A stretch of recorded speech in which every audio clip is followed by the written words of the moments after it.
Биринчи жолу Москвага барганымда туурасы орус тилден жаман кыйналдым.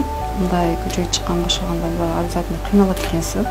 Тилди билишиң керек экен, орусчаны яғни. Тойга чыкканда биздин балдарың сагынат экенсиң, кыйналат экенсиң.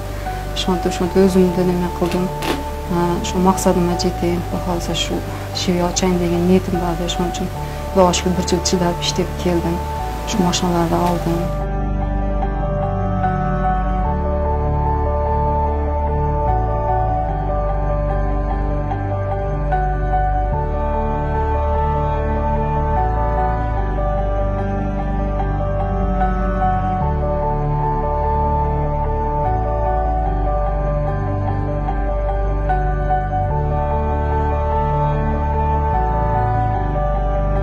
Неме сураса ошол үйгөтөмүн.